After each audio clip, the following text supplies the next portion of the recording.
साथ ही इंसानियत को शर्मसार करने की घटना कहां सामने आई है वो भी हम आपको बताएंगे। कैसे एक मां के साथ की गई है बर्बरता दिखाएंगे आपको। उधर बदमाश बेखौफ हैं और निडर नजर आ रहे हैं, पुलिस उनके आगे पस्त दिखाई दे रही है। इसके अलावा बात युवाओं में बढ़ती रील्स की खुमारी की भी करेंगे। जिंदगी दांव पर है लेकिन रील बनाना जरूरी है। उधर डिप्रेशन में एक जाने माने व्यापारी ने सुसाइड कर लिया, इसकी भी होगी बात। लेकिन सबसे पहले बात कर लेते हैं लोकसभा चुनाव को लेकर जारी कसरत की। तो पहले चरण में 21 राज्यों की 102 सीटों पर नामांकन की प्रक्रिया खत्म हो गई है और इसमें मध्य प्रदेश की भी 6 लोकसभा सीटें शामिल हैं और छत्तीसगढ़ की 1 लोकसभा सीट जो कि बस्तर है वो भी शामिल है। इलेक्शन कमीशन के मुताबिक नॉमिनेशन फॉर्म की जांच 28 मार्च को होगी और उम्मीदवार 30 मार्च तक अपना नाम वापस ले सकते हैं। चुनाव के पहले फेज में 19 अप्रैल को वोटिंग होगी। मध्य प्रदेश की सीधी, शहडोल, जबलपुर, मंडला और बालाघाट के साथ ही छिंदवाड़ा में 19 अप्रैल को वोट डाले जाएंगे। तो वहीं छत्तीसगढ़ की बस्तर सीट पर पहले चरण की वोटिंग होगी। 19 अप्रैल को ही पहले चरण में जिन सीटों पर वोटिंग होनी है उनमें छत्तीसगढ़ की बस्तर लोकसभा सीट भी शामिल है।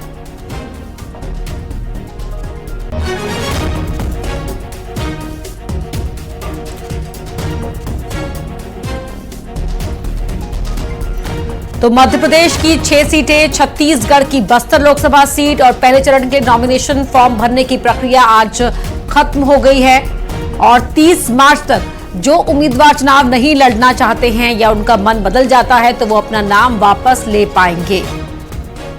और इसके पहले आज जब नामांकन का आखिरी दिन रहा तो जाहिर सी बात है कि जो बड़े राष्ट्रीय दल हैं उन्होंने प्रचार अपना जोर शोर से यहां पर किया है। चुनाव प्रचार का शंखनाद या कह सकते हैं कि आगाज शुरू हो चुका है।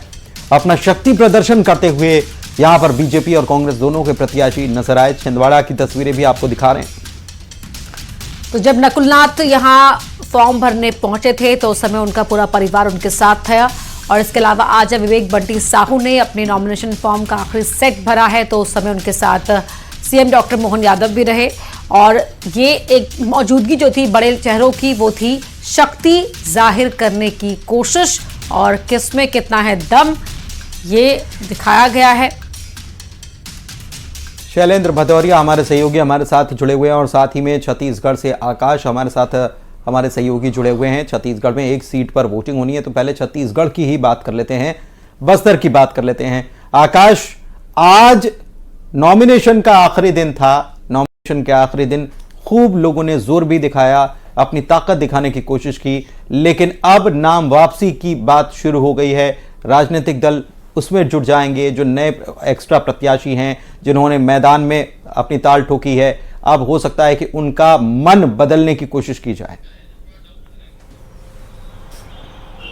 जी बिल्कुल, देखिए पहले चरण में पूरे देश भर में आज नामांकन के आखिरी दिन था और नामांकन भरा गया।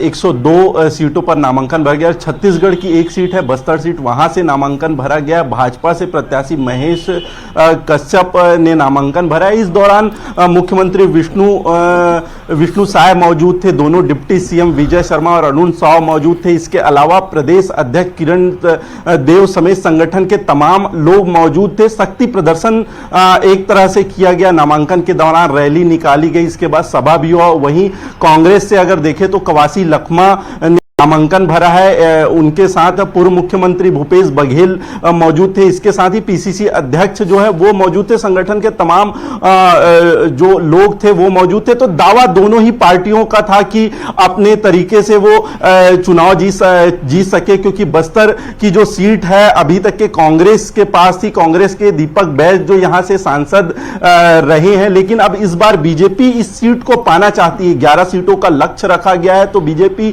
बिल्कुल भी बस्तर को गंवाना नहीं चाहती है। कारण यही है कि लगातार मुख्यमंत्री वहां का दौरा कर रहे हैं। इससे पहले भी उन्होंने दौरा की, कई जगहों पर सभा की, आज भी उन्होंने दौरा और सभा की है। एक तरीके से वो वोटरों को किस तरीके से बीजेपी के फेवर में किया जाए उसका लगातार प्रयास संगठन के तमाम लोग करते दिख रहे हैं। मोदी की गारंटी को बता रहे, केंद्र की तमाम योजनाओं को बता रहे। हो सकता है कि आने वाले कुछ समय में केंद्र के बड़े नेताओं का भी यहां दौरा हो। वहीं कांग्रेस भी इस सीट को जाने नहीं देना चाहती है। कारण यही है जाहिर कि तौर पर हर पूरी- कोई अपना अपना पूरा बल लगाकर अपनी सीट पर कब्जा करना चाहता है, विजय हासिल करना चाहता है। अब भोपाल चलते हैं, शैलेंद्र भदौरिया हमारे साथ जुड़े हुए हैं। शैलेंद्र, वहां की सियासी सरगर्मियों की बात करें तो काफी तेज नजर आ रही है बीजेपी के एंड पर। कांग्रेस तो अभी भी कई सीटों के प्रत्याशियों को लेकर मंथन करे, लेकिन फिलहाल अगर हम बात करें पहले फेज की मतदान प्रक्रिया को लेकर जो नॉमिनेशन फॉर्म फिल किए गए, क्या हालचाल? देखिए, बिल्कुल आपने ठीक कहा कि मध्य प्रदेश में पहले चरण में 6 लोकसभा क्षेत्रों में चुनाव होना है। 19 अप्रैल को ये चुनाव होना है और आज नॉमिनेशन की आखिरी तारीख थी और आखिरी दिन जो है वो कांग्रेस और बीजेपी दोनों के नेताओं ने दम दिखाने का प्रयास किया। जीतू पटवारी जहां दौरे पर थे, लगातार दो जगह वो गए, मंडला की बात हो या फिर बालाघाट की बात हो, उन्होंने जाकर वहां प्रत्याशियों के साथ नॉमिनेशन फाइल कराया। अगर दूसरी तरफ बीजेपी की अगर मैं बात करता हूं तो मुख्यमंत्री डॉक्टर मोहन यादव, इसके अलावा प्रदेश अध्यक्ष BD शर्मा और छिंदवाड़ा के से अगर देखूं तो कैलाश विजयवर्गीय आज वहां पर पहुंचे थे। जबलपुर में उन्होंने नॉमिनेशन फाइल कराया है। इसके अलावा छिंदवाड़ा में नॉमिनेशन, देखिए मध्य प्रदेश के लिहाज से सबसे हॉट सीट में से छिंदवाड़ा एक सीट है, क्योंकि लंबे समय से इस सीट पर कांग्रेस का कब्जा और इस बार बीजेपी मिशन 29 का नारा देकर बिल्कुल शैलेंद्र, इसीलिए और दिलचस्प क्या है कि मध्य प्रदेश और छत्तीसगढ़ की, जो मध्य प्रदेश में 6 और छत्तीसगढ़ में 1 सीट है, इनकी अगर बात कर ली जाए तो इन 7 सीटों में से 2 सीटें कांग्रेस के पास थी। छिंदवाड़ा की भी बात कर रहे हैं।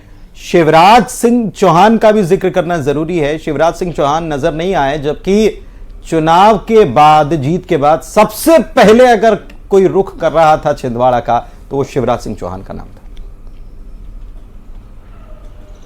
हाँ, बिल्कुल बिल्कुल आपने ठीक कहा कि देखिए जिस तरीके से आज नॉमिनेशन फाइल हुआ, तमाम दिग्गज जो नेता हैं वो छिंदवाड़ा पहुंचे, लेकिन आज पूर्व मुख्यमंत्री शिवराज सिंह चौहान वहां पर नजर नहीं आए। कहीं ना कहीं थोड़ा सवाल जरूर खड़े करता है, लेकिन चूंकि वो खुद लोकसभा प्रत्याशी हैं, विदिशा से उनको पार्टी ने इस बार मैदान में उतारा है और वो चूंकि विदिशा में अब अपना चुनाव अभियान जो है वो शुरू कर चुके हैं। जिस तरीके से कल कांग्रेस के बड़े नेता शशांक भार्गव को उन्होंने पार्टी में ज्वाइन कराया और वो दावा। बहुत शुक्रिया आपका, आप दोनों का इस तमाम जानकारी के लिए। वहीं दूसरे फेज के मतदान के लिए 28 मार्च यानी कल नोटिफिकेशन जारी होगा और इसी तारीख से नामांकन की प्रक्रिया शुरू हो जानी है। नॉमिनेशन की आखिरी तारीख 4 अप्रैल होगी।